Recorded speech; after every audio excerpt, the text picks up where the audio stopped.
This is all about authority. You can be free, you can overcome. You can overcome. Up in heaven, angels dance 'cause they're free. Happy sing for eternity. Without God and His Son Jesus, everything is peaceful and righteous. Happy always doing His will. Happy always doing His will. 7,242. Season 13, episode something. 17. I mean, episode here we are. 17,322. Okay, is the weather, are y'all praising God for life and for the weather and for how beautiful everything is? It's so, thank you, God. Thank you. Oh, in fact, I don't think that was loud enough. I'm really excited. I'm so happy. Me too. It's amazing. I'm so full of joy. I'm so happy right now. And I just, I want to live. Yes. I really, really want to live. Yes. A lot of the world is depressed. And it's only increasing. I think they're saying that depression increased by about 24% over the last, couple of years or so. And then in light of just the recent Kate Spade, who was, someone that was well known in design, and she took her life at 55 years old with a 13-year-old daughter, leaving a note behind.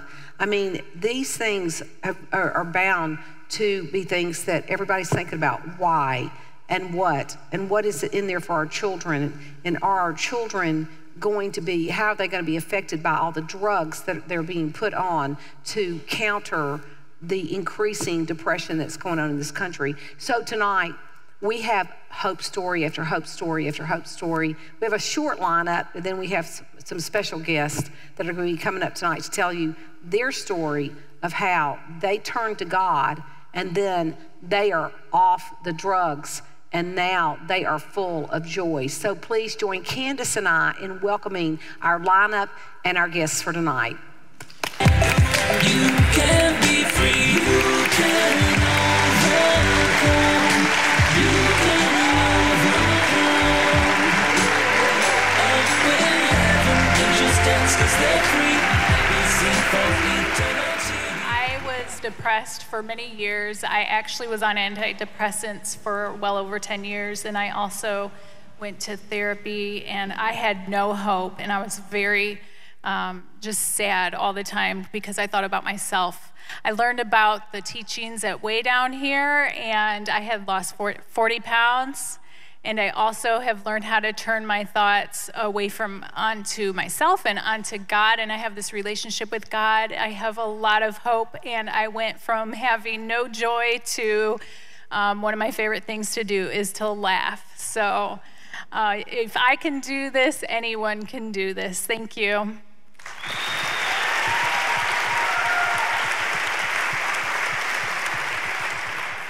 Hey, my name's Colton Maginnis, and I remember even as a young kid, I kind of just struggled with depression, and then growing into, teenager years, young adulthood, watching that get worse. And I remember I was very frustrated, very upset, and I kind of turned that upset, that anger onto, anger at God, because I thought, how could one God, feel the pain of, one kid. And from that, the depression, got worse. It spread into, anxiety, more anger, more fear, and I, whatever I tried to fill it up with, drugs, alcohol, whatever, it just kept getting worse. I wasn't able to sleep at night. I would even start seeing and hearing things, which was very scary for, at a young age. But I remember the turning point where I was webcasting. My mom really wanted us to get in touch with Remnant, and Gwen was talking about the self-pity and depression talk, and how those two things kind of go hand in hand together. You can't really have one without the other. And she started talking about Deuteronomy 28, where it talks about how God, for the man who turned his back on God, he bestowed upon him all these curses, the curse of madness, blindness, confusion, terrors. In the morning you would wish it was night, and in the night you'd wish it was morning. And everything that she said, was I felt like something that I was going through at that time. And I remember one thing that she said, to help get out of that was, Just find 3 things a day to, to feel, as blessings to focus on, and then just focus on those things all day. And since then, it kind of fed that, that hunger I had. And from there, my life flipped a whole 180. I'm putting all my message, all my energy into following this practice. I have amazing friends, amazing wife. We own our own house. And I have no fear of going back to that depressed state because of everything that we've learned and the things that Gwen teaches. So yeah, thank you for letting me share.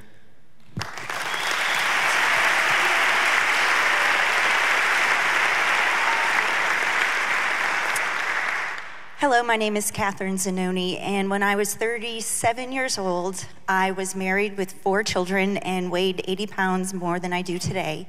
And I was extremely depressed and riddled with anxiety, cried myself to sleep pretty much every night. And I'm just so thankful that through Way Down, God gave Gwen the right diagnosis for me. It was self-focused depression. And Way Down is the how to get out of that. So now I have a relationship with God. My kids are married. So now I have 8 children and 7 grandchildren.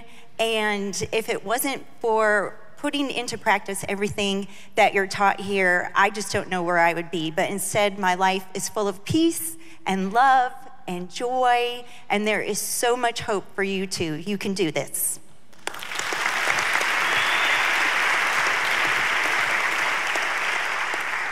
Hello, everyone. My name is Lisa Peters, and I am very thankful for the Way Down workshop because there was a time that I lived in a mood swing world. And if I was up, I was having a great day, but boy, if I was down, it was painful. And my husband didn't know what he was coming home to.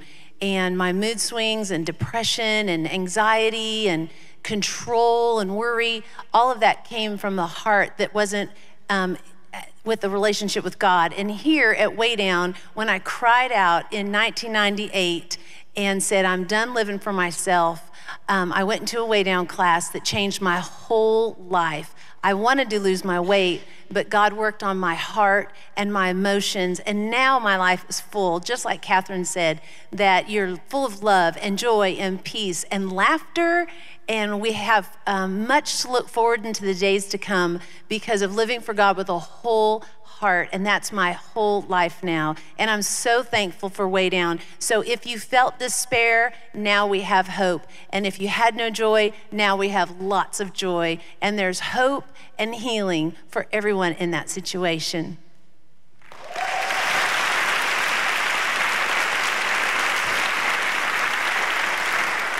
Hello, I'm Eileen Whitmore, and I am just so grateful for waydown.com.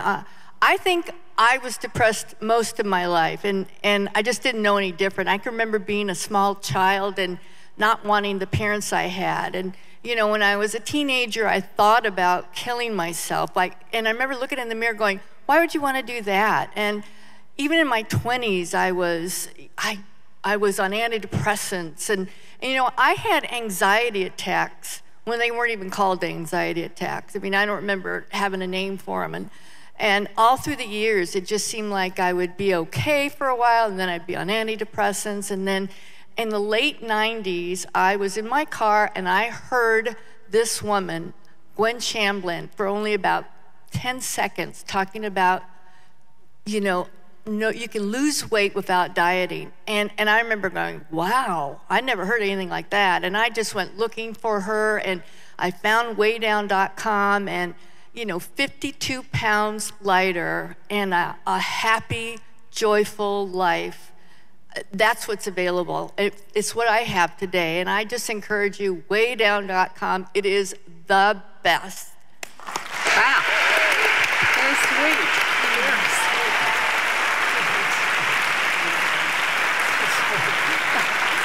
Walking outside. That was a beautiful testimony. Thank you so much. And now we're going to welcome our special guests onto the stage. Come on up. You can be free. You can overcome. You can overcome. Angels dance 'cause they're free. And we sing for eternity. Without God and His Son Jesus, everything is peaceful and always doing his will. Well, we obviously a great lineup, have we not? This is a great looking crowd. And what do you think about all those people that have, like, you know, found God, and now they're, you know, they're not depressed anymore? And so what's the secret here? Because a lot of people claim, well, I have God, but I'm still on antidepressants. In fact, I go to my church counselors and they're putting me on antidepressants. And that is, the churches supply counselors in-house, but for the most part, most churches encourage you to go to counselors. And whether they're Christian or not, the protocol is the same, because to be reimbursed by the government, and if that's where your income's coming from, then you have a protocol that you go by that the government, the secular government, makes. And so it isn't going to be about coming in to counsel where you turn to God and then there's no need for drugs and there's no need for really even a second counsel. I mean, most of these people come in to one little class and they get it for no charge or very little, and then the next thing you know, they're free. So that's what we're looking for. We're looking for, you know, what there isn't a charge to it. It's about going to God, and what He gives us is free. And so for people to make us dependent upon pills or dependent upon them for their source of happiness. And so if you're new and you don't know what way down or what people are talking about, it's really just another way to say, turn to God with all of your heart and all of your soul and all of your mind and all of your strength. And here's a bunch of testimonies of people who've done it. And so that's basically what Way Down's about. Weight loss was just the beginning, that so many people were hurting in that area. And then they got in there and they realized, well, I've got worries, and now they don't have worries. Or I had anxieties, or I had pride, or I had financial problems, or I had marriage problems, I had sexual lust, I had all kind of, overeating or over drinking, drugs, all of it. So all of it's listed out in the front of the book, but you find the thing that you're weak in, your stronghold, that your crutch, that you go to, and then you take the information and extrapolate from there. It's very easy to do, because in every single book, it starts off with, every time you feel this urge, whether it's to worry or whether it's to, for you to go to food to comfort yourself, or to go to alcohol, go to drugs, or for you to go to workaholism, whatever it may be. I mean, everybody's got their thing. It could be too much TV, gaming, computers, again, porn, lust, all that. People have their go-tos when they're escaping from the pain of the world. But when you come to Way Down is just, again, was God's name for the world, so that they could come in without feeling like it was like, come, let me make you fishers of men, He said. And so you meet people at their need, and it met people at their need, and then all these other things were resolved. But when you come in and you go to God instead of the refrigerator, you go to God instead of that bottle, you go to God instead of projecting onto other people in anger, which feels good to a lot of people. A lot of people they like anger, they like to keep it up. And it's something that they don't like, but all of it's a love-hate thing. I mean, all these lusts of the eye, lust of the flesh, pride of life. But it's all based on one major problem, and that is loving the created more than the creator. And so when you get in there and you realize, I've been worshiping self, and I'm worried about self. And therefore, what happens is it's like Cain and Abel. And he said to Cain, Cain, why are you so downcast? In Genesis chapter 4, why are you so downcast? Don't you know, if you do what is right, you'll be accepted. So the world is looking for this thing, but they don't know what they're looking for. They're looking for this acceptance from God, but they've confused it, and what they believe will fill up this emptiness is, and this boredom, and this real like empty shell when you get still. They think that it's moving at a faster pace, filling it up with the pursuit of money or the pursuit of something, but it is truly, if you go back and analyze all that and boil it all down, if you boil down everything that people chase after, it's a feeling. I mean, if it's for the food, it's a feeling. If it's gossip, it goes down like honey. It's a feeling. Gossip feels good. Slander feels good. Putting others down to make yourself feel better. If it's pride, it makes you feel good to boast. If it's pornography, if it's a lust, it's a feeling. If it's alcohol, it's a feeling that you want to get a buzz. If it's drugs, it's a feeling. But also, if it's self-pity, it's a feeling. And you don't know that, no one's told you. In fact, you have found enough empathetic people in your lifetime that you could go from person and then they've had enough of you, but then you go to the next person and they'll buy into your story, that it's your mother's fault, that it's your husband's fault, that it's genetic, it's congenital, it's a disease, all of it.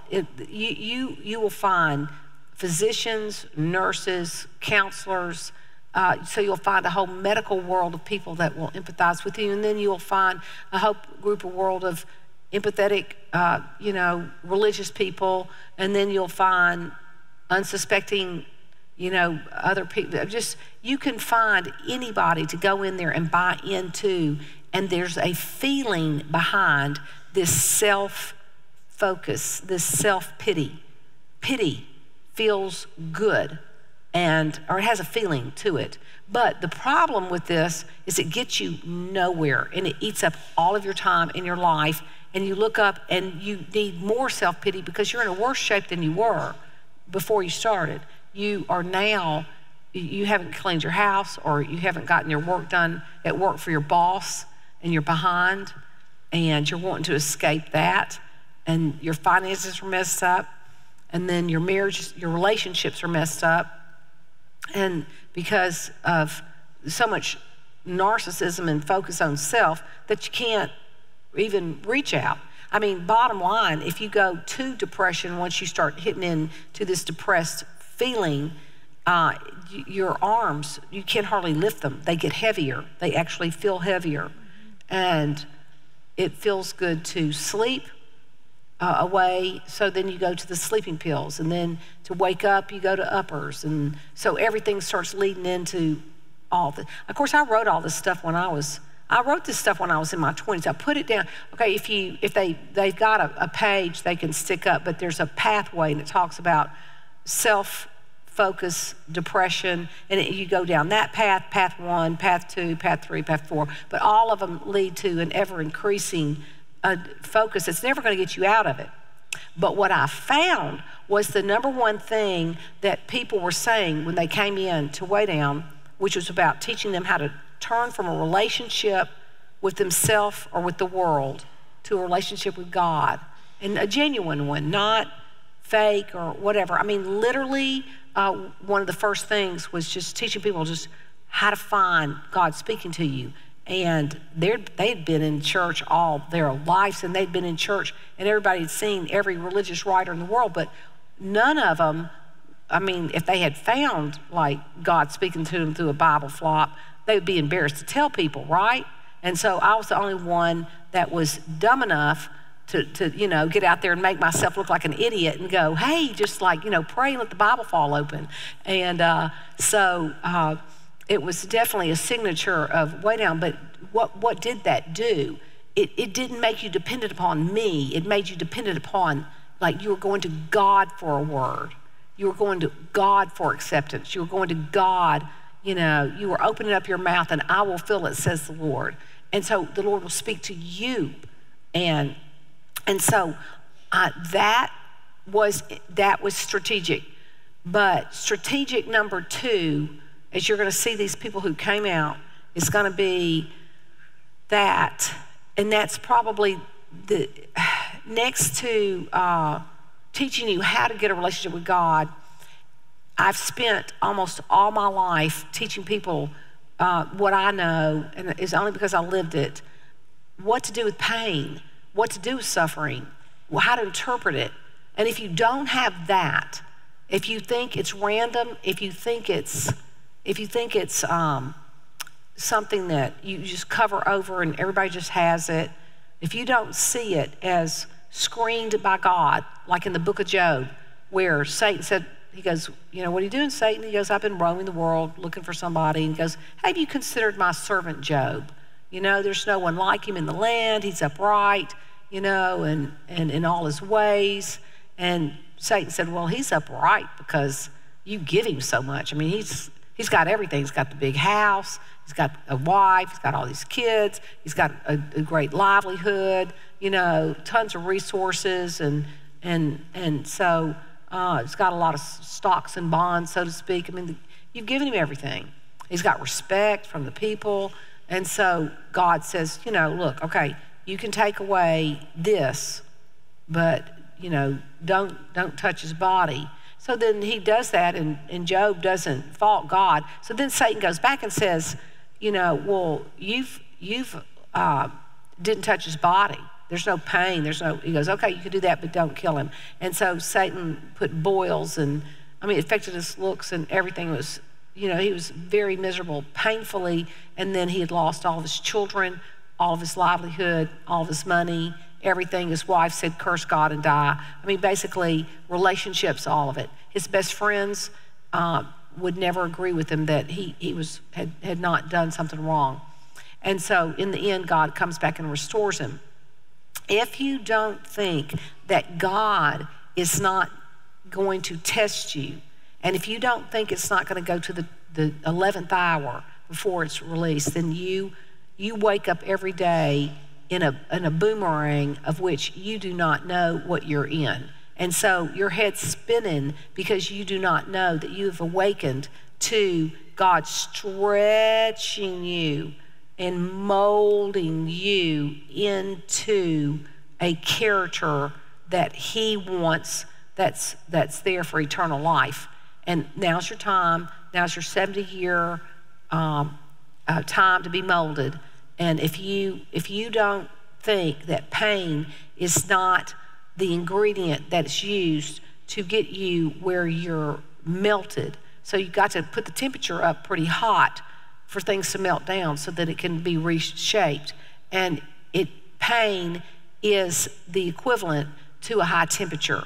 So pain actually takes people, if you ever notice you finally get the stomach bug and you promise God everything. If you can just get out of the stomach bug, that one, there's no pain like it, And so it's like, but look what pain did. It melted you down to get your heart open to whatever God would want and to give up anything that you need to give up. So pain is the essential thing that we've got to learn to embrace and to understand. Did I cause the pain from my sin, or is this from God? Job went in there to argue at the end. He had not. It was not his sin. But he also, though, couldn't fault God for it, or keep crying out to him like, God, why would you do something like this? And so once he really questioned God, like, why are you doing it? God told him like kind of what's for. So Job said, I spoke once, but I'm not going to speak twice. I've talked to God, but hey, look, God is God. I'm not a God. And in the end, he made the 3 friends that would never accept that he had not sinned, but he was still in pain and suffering. He made them all apologize to Job, which I like that part. And so it's a very, it's an essential, ancient story. The story goes way back in time. The date on it is somewhat unknown, but it's an essential story, and it's pretty much in all my writings. I think somehow Job is talked about. So you've got to have both ingredients. You've got to understand that this is about turning from idols and then turning toward God. If you do what is right, you'll be accepted. So Cain had an idol. He was holding back on the sacrifice. He wasn't really giving God what he wanted. He was giving God what he wanted to give him, not what God was asking for, which is pretty typical of people with women will give their husband what they want to give them, but not what the husband's asking for, vice versa. I mean, with the husbands to the wives or the children to the people would love to work their way to heaven and just do the work that they want to do. Like, I'd like to clean up the sanctuary, but I am not giving up my food or whatever it may be. So we've got to do what's right, then we're accepted, and then we've got to understand then that this pain, this suffering is screened by God. Nothing's happening to you that's not. Now, can you hang in there with the help of the saints to the 11th, 12th hour? Then God comes back in, rescues you, and then unbelievably, you are even happier than you were before the whole stretching thing happened, and you are effervescent in you. You can't keep those people down. You can't keep them down. And so that's what's going on over here. You know, all these people are just getting happier and happier, and there's more and more bubbles and glitter and confetti. And I mean, every time you come in here, it's just like one hooping party, you know, and it just gets more exciting every time we come in here. Does it not? I mean, it's so fun. It's so fun. So, with that at the backdrop, I want you to hear how they put this into practice and how what they picked up on and what things that spoke to their heart, because I saw them depressed or I saw them in need, and now they're different. So we're going to start with Angela Roberto. Thank you. Wait. Leaman. That's right. There are a lot of weddings going on. It's like I'm having a hard. Call me whatever That's you right. want. Thank you. Yes, and I am so honored to get to be up here. Yes, it is. I'm definitely in a different place than I was when we first met. Praise God. Guess I will start. I remember being very young, like kindergarten age, and that's when it started. I always had like one thing I was really worried about, like one thing I was always trying to avoid, and it'd last for a couple years, and then, I mean, like as simple as like a bug that I was just so anxious that I was just gonna see it, or you know, something like that. But it would change and it would develop, and so I just remember always having like, you know, even I was a happy kid, but always kind of having like an anxiety in my heart, like one thing that was in the back of my mind. And so as I, you know, grew older, that developed into depression. And so I always, you know, never wanted to stand up in front of the class or raise my hand and, you know, like intense anxiety about possibly getting called on. So I just totally tried to avoid it at all costs. But I just remember in middle school, it just was getting so bad to where I was like, you know, I talked to my parents and I was like, you know, I think I can ask for like a note from the guidance counselor and I don't have to do any presentation. And, you know, they were like, oh, okay. You know, so I went to the guidance counselor, and that started like 7th or 8th grade, where I kind of was just not exempt, but, you know, I tried to get myself exempt from presenting because I was just so anxious all the time, and I would just get so worked up over it. And so that started, and so my family got me talking to a therapist about, you know, all these feelings that I had, because I would go home to every night and talk to my parents and share what I was feeling, and they're like, you know, what do we do with you? And so I started talking to a therapist, and, you know, what I had thought was, okay, can't be my fault. And so what I was told was, oh, it's not your fault, you know. It's a chemical imbalance, and you can't, unfortunately, you know, you will always have that, and so we'll just start you out on medication. So I was 13, and I started taking, you know, anti-anxiety and depressants, and I remember I did feel, it was just like a numbing, you know, it wasn't taking it away.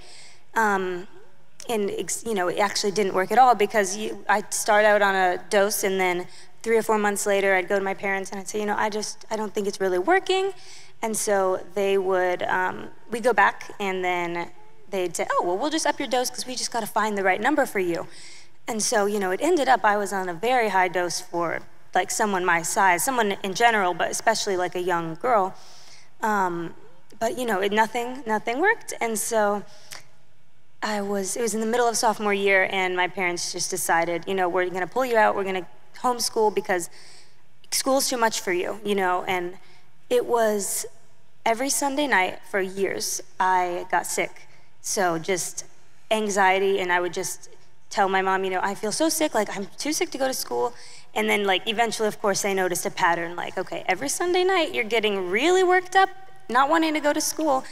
And it was just that anxiety. I didn't know what situation I would be put in. I don't know if I'd have to, you know, speak in front of people or whatever it was. It was just, you know, and it had gotten so bad that I would not even want to walk into a room by myself. You know, I remember coming here and I was like, always wanted to like meet up with like my brother or something to walk in the building because I was like, I don't want to walk in by myself. Everyone's going to look at me. Just extreme self-focus and depression and anxiety. So, you know, it was painful. Like you said, it was totally painful. And then my brother joined the church and I started coming, and it took me a bit to kind of understand the difference because we didn't go to church growing up. So I just, you know, I didn't know too much.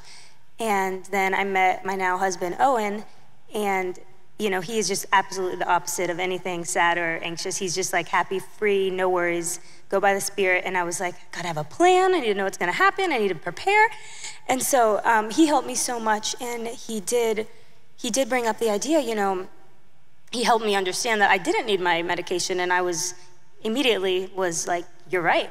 And so after a couple weeks of kind of talking to my parents and stuff, and I did have to go through, I had to talk to my doctor, and I talked to the therapist, and you know, he said, okay, well, you can get off of it, but you know, if you come back in a couple weeks, there's no shame in getting back on it. And I just thought, no, I'll never get back on it, you know?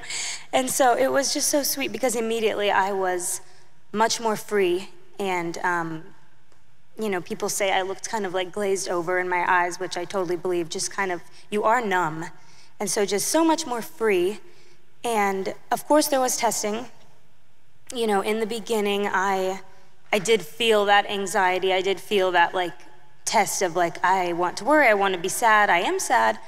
But it was an old friend. Yeah, I mean, it was a preoccupation. Yes, and I remember saying like, well, I'd rather be sad because it's just familiar, you know.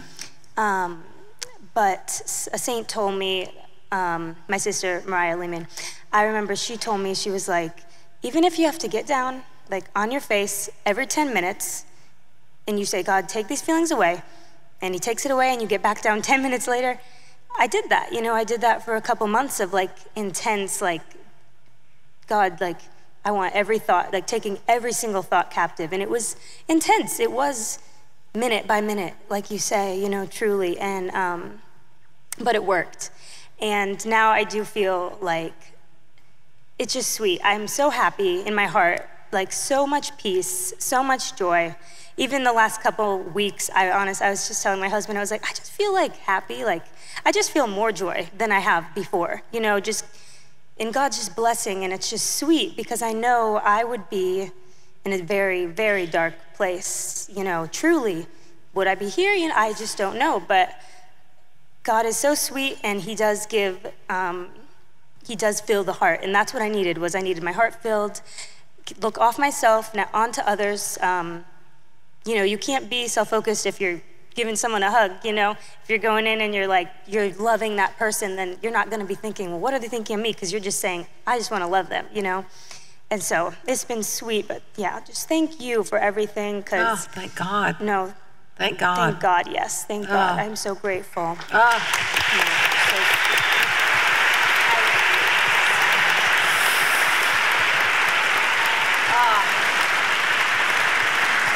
Adorable story. Okay, so over the last couple of decades, the mothers have been highly pressured to, if their children, they go in and the children are not maybe doing exactly what they think they should be doing, then they're truly faced with, one thing. And so Allie's here to tell us her story of what the world wanted her to do when she came to them about her son Matthew. I am too eternally grateful to God, to you, because when Matthew found this church, it changed our family. And so our story started about 20 years ago. This is my son Matthew. And when he was about 4 or 5, he was diagnosed with autism. Because he was in preschool, he couldn't talk very well, so he was a little bit more aggressive. So he was asked to leave a few preschools, and they came to us and felt like he needed to have an intervention with the state. So they came to us and said, they watched him, and they felt like he was high-functioning autistic. So that sent us to a counselor. And that counselor said, well, he needs to be on this medication. If he's on this medication, then he's going to be okay. And as a mom, all I could do was think, I want to fight for my son. So I'd go into those meetings with his picture there, with all this documentation, just like everything to fight, because they had told me that he would never be able to be in a school. And so I didn't believe it. And but I had enough fear in me to not fight the medication part, because I felt like if he could fit in there, that he would be able to succeed. And it just went on in middle school, and he never did. He really struggled with bullying a lot, and I could see him come home depressed, and it was so sad. But I remember going to school, and I would see the kids that I knew that were making fun of him. I was so angry with them, and I just wanted to fight. And so we ended up pulling him out and homeschooling him. I just couldn't send him into that every day. But it did not already take away the damage that had been done in his heart and the depression that had already set in the focus. Because I was focused on controlling to make sure that he was going to be okay. And so this went on, through middle school. He went into high school. We actually found a very small private school for him to go into. It was Christian, and I felt like, he would be protected and cared for. That did not stop, and we continued to see the counselors, and, it was that you will never be free from this. This is going to be your life. This is Matthew diagnosed. And it was heartbreaking as a parent, but eventually I just came to accept that. And so when he got further into high school, he really wanted to be off the medicine. And in my heart, I wanted him to be off of it too. I hated it. I felt like that was a prison for him. It was he might be on this one, and now this symptom is from that medicine, so we're gonna have to put him on another medicine. And I remember sitting with him. He had no appetite, and I'd have to get him to eat ice cream with Ensure just to gain weight. I mean, it was just awful to watch. And so I decided, we will pull you off. We're going to pull you off your medicine, and we did that. And he was doing well for just a little while, and then he went off to college. And this is the first time that he was out of the house. And I would go and visit him, and I noticed that he was getting thinner and thinner. And I would go to the store, and I'd buy like granola bar. I'd buy anything, because I was thinking, okay, well, he just can't remember to eat. I was just like trying to, control the situation. And I remember going one time, and he had shaved his head, like a buzz cut. And I just could see, he just looked gray. I'm like, there's really something not right. And then we got a call from school that he had tried to take his life. And they said, we went down to school, and they said, you need to put him in a hospital. I said, I don't want to do that. I said, well, we're not going to release him unless we know that you're going to be there. So I stopped working, and I stayed with him 24/7. But what God did through that, because during that time, he got back, he was working in our family business, and after a little while, he got to work in the family business. And at that point, he met Francesca Peters. And I'll let him share a little bit more of his story on that, because that's precious. But when the Peters came into our life, I was on a path of like total self-focus. I was stressed. I can't believe that all this is going on. I was going to a counselor at my church who was telling me the reason that it was hard for me was because I didn't know how to take care of myself. So I had to make index cards with take yourself for a cup of coffee. Or, like there's index cards that I had to carry with me, so when I forgot how to take care of myself, I could pull it out.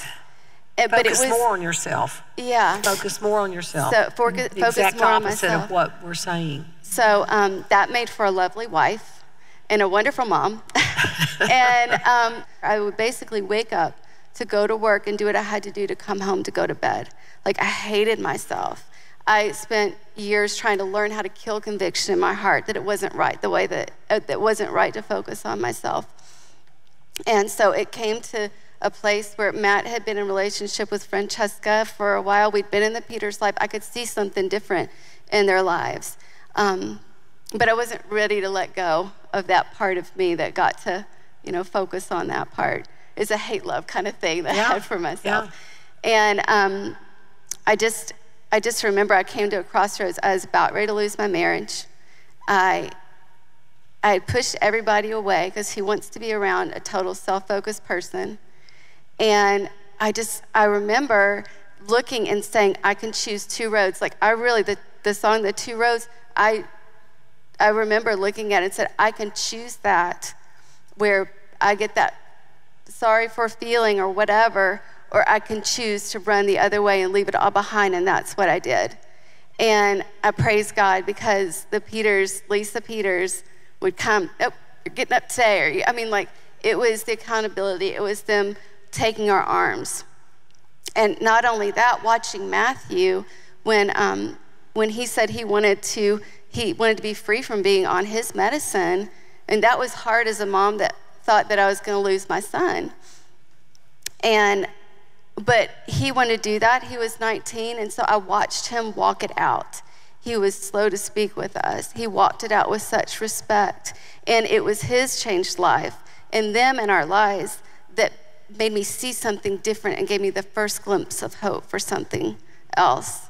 And so it was like the Matrix. I plugged it in because I had years of retraining to do in my mind. I had to take those tapes and change them.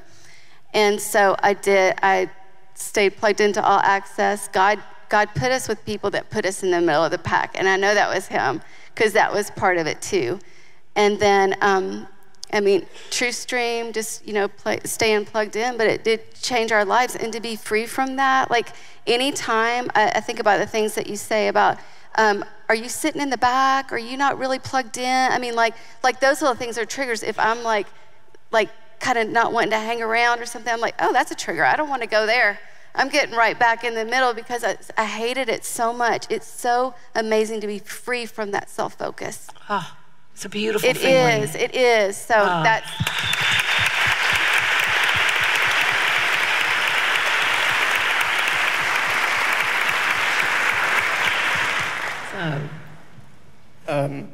Thank you, Gwen, for everything that you have made available to all of us to fight stuff like this. I want to take that opportunity to thank you for that, and to everybody who I got to be around in this church that helped me flip everything when I was in that mindset and learn how to be a man of God. That was, I want to take the time to thank everyone who was so important in that, because everybody is. It's the community to have that we don't have everywhere else.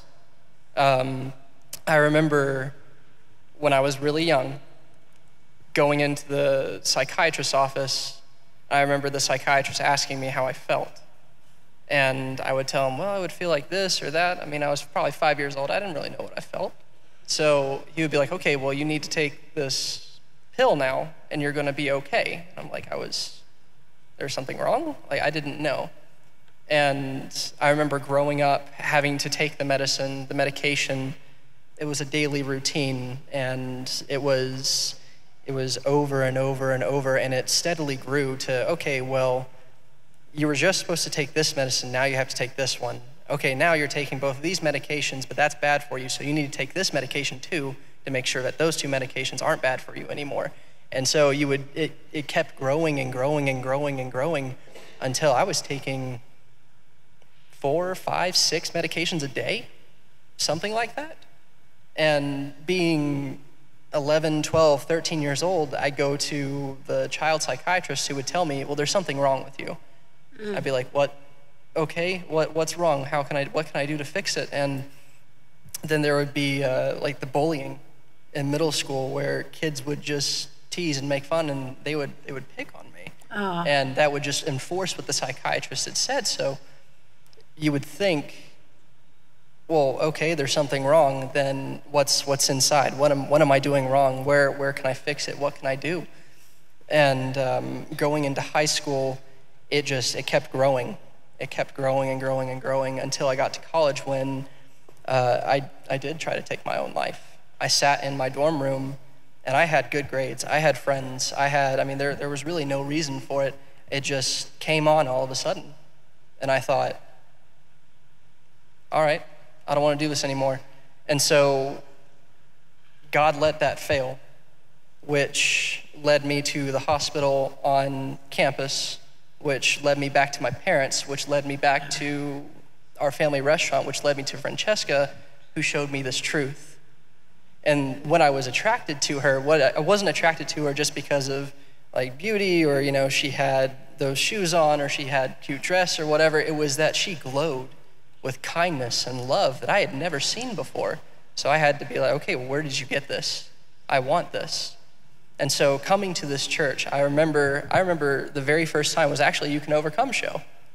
And you were talking to Ted about being free.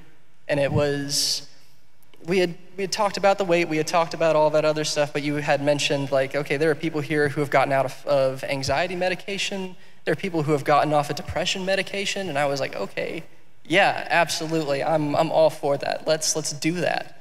And so I remember going to Cliff Peters and saying, okay, how can I be a part of this? What can I do to make sure that I stay here and that I stay around this and that also to date his daughter.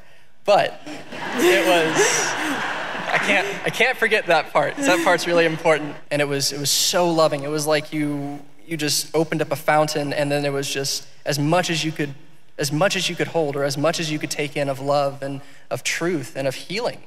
The healing is incredible in this place. We have people who, 300-400 pounds and now they're at a healthy weight. I used to be underweight. I was at 120 something. And now I've gained enough weight to be at my normal body weight. And it's baffled my doctors. It's baffled the psychiatrists that I used to go to. I remember a few months, backtracking, I remember being a few months in this message, I came to you. I said, I wanted to get off my medication. I said, I can't believe I still have to take this, wait, what can I do to get off of it? And you said, well, think about what your parents have done, how much they had to love you and how much they had to go through just to have that medication for you. So go into them and be under authority with them and make sure that you do this right. And so I did. And I went to mom and dad and they said, absolutely not. You're not gonna get off that medication. You cannot handle that. And so I said, okay. And so I waited and I prayed and then I got put in touch with Miss Dubois. And she was like, okay, well, we can get you off the medication. We just need to kind of taper it off a little bit. So I immediately started feeling better. My focus was through the roof. It's funny, like you're on ADHD medication and then all of a sudden, as soon as you stop taking it, I had a laser focus. Like I could actually do things. I wasn't hindered. Then once I got off the depression medication, I didn't feel depressed anymore. Yeah. That was funny.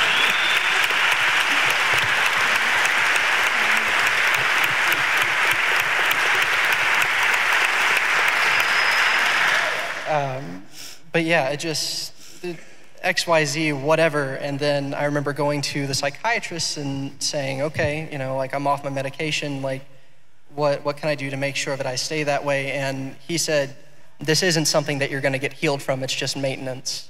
You're never gonna get better. And I looked at him and I was like, I don't think that's the truth. I really don't. And he said, okay, well, you know what? In 2 weeks, you're gonna be right back here sitting in front of me, begging me to take you back. And I said, I don't think I am. And so I left, and I didn't ever go back, except for last year. I had to get a letter from him for something for school.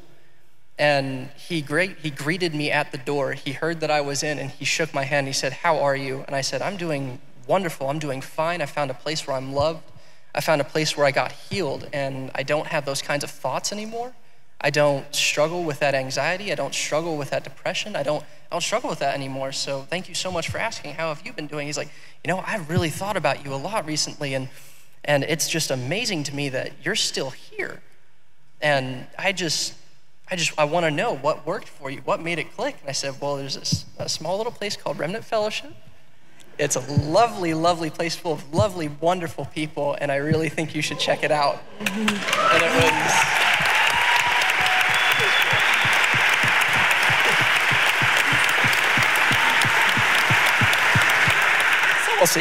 We'll see. But thank you. Thank you so much for everything that you have done. Thank you all for putting it into practice. That's what's cool. I mean, this beautiful, beautiful testimony.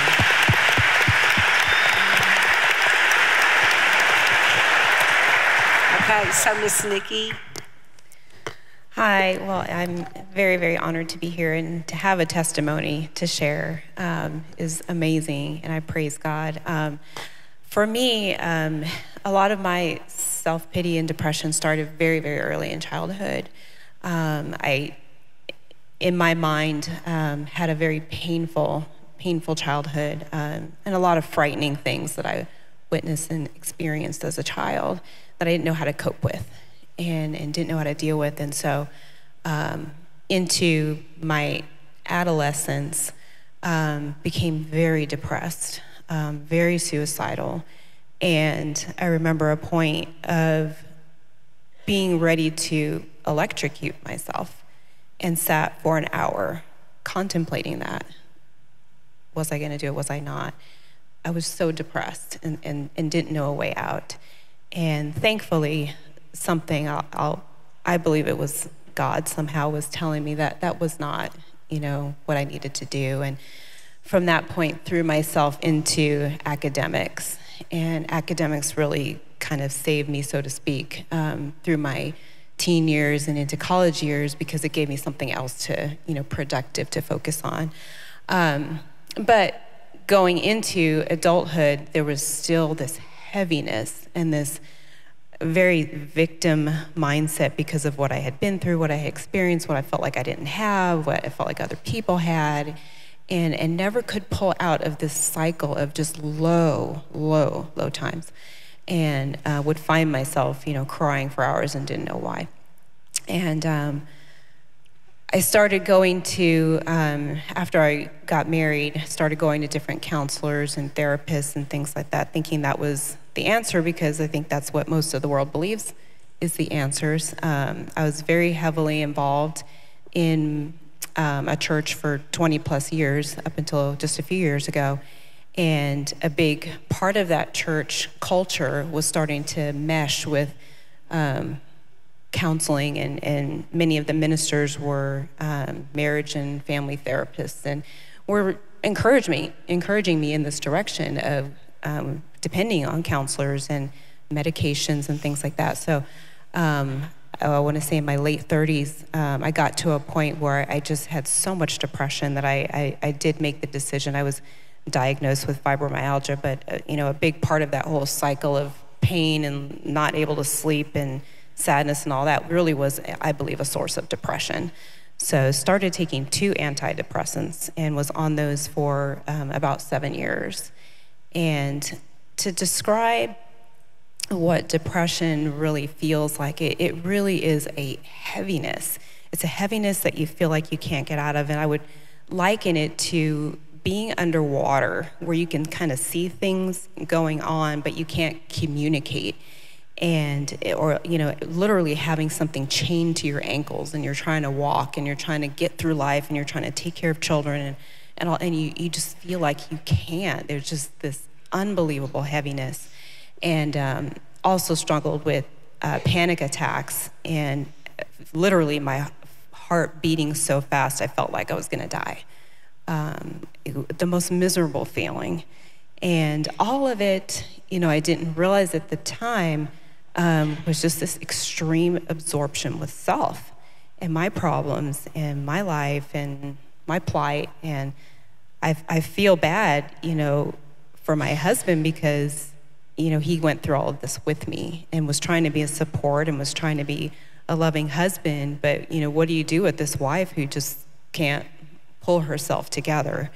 And, I remember just telling him, this is just how I am, and I'm just going through one of my low times, and, I'll let you know when I'm out of it. And I think through all of that, I just felt very trapped in all these things that I was being told by counselors, focus on yourself, and all these different therapies of different things I was going through. And even my church counselor, who counseled me for 1.5 years, it was all about mindfulness and getting in touch with yourself, and these long conversations about what happened in my childhood and things that you would think would make you feel better, but clearly made me feel worse and led me to a worse and worse place. And I, interestingly enough, found Way Down in 2001 and lost 30 pounds through doing that, and lost weight through a couple pregnancies. But it was all about weight loss. It was all about, me and how I wanted to look. And so I completely missed, I think, what would have set me free a lot sooner.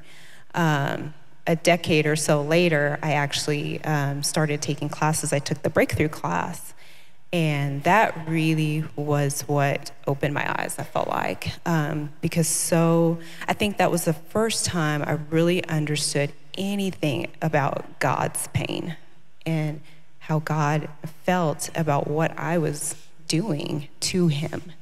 And up until that point, I only really knew how to feel for myself. I mean, I could be somewhat empathetic towards people around me, but it was such an overwhelming consumption with self and my feelings and my plight, that this whole new teaching that I found about how much God loved and how much he had opened his heart and extended his arms to help and love people, and was getting slapped and was getting abused by me and the things that I was doing. And that just completely started to break me free. And through that, started listening to lessons like Fears and Phobias, and the You're Not a Victim series, which I've listened to probably at least 50 times, probably in the last several years. But these are the very things, without a pill, without a drug, that are really bringing true freedom. And I felt led to, after I joined Remnant in about 2014, and a couple years after that, I was like, why am I still taking these pills? I feel happy, I'm sleeping, I don't feel sad and depressed anymore. And so I felt led, and bounced it off of a couple people here, and went to my doctor and said, I don't think I need these pills anymore, and stopped taking them, and felt amazing. Amazing. And it wasn't that life was perfect. I went through some very heavy testing after that, including the loss of a parent, and just a lot of different life challenges. But I had tools, I had answers. It's exactly what you said earlier. It's learning what to do with that pain and learning how to interpret it correctly. That really led to true freedom.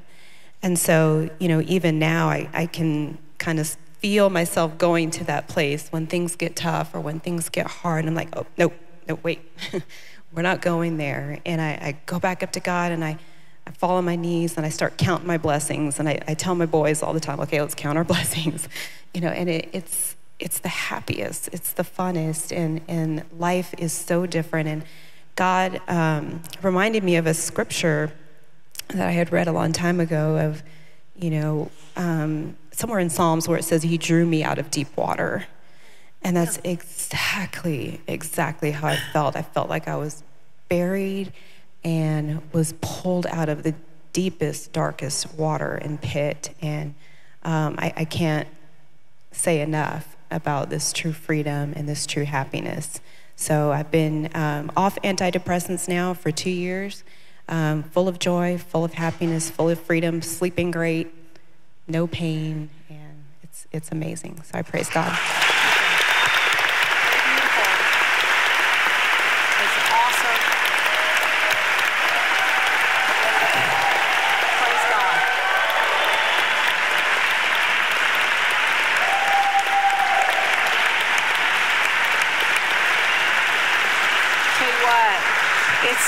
It is exciting. That is Psalms 40. I waited patiently for the Lord. He turned to me and heard my cry. He lifted me out of the slimy pit, out of the mud and the mire. He set my feet on a rock and gave me a firm place to stand. He put a new song in my mouth, a hymn of praise to our God. Many will see and fear and put their trust in the Lord.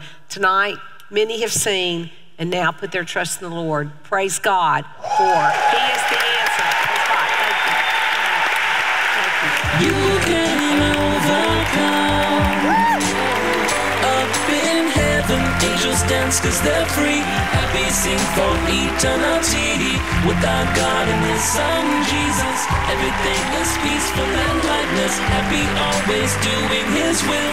Happy always doing His will. Overcome. Up in heaven, angels dance 'cause they're free. Happy sing for eternity. With our God and His Son Jesus, everything is peaceful and lightness. Happy always doing His will. Happy always doing His will. Overcome.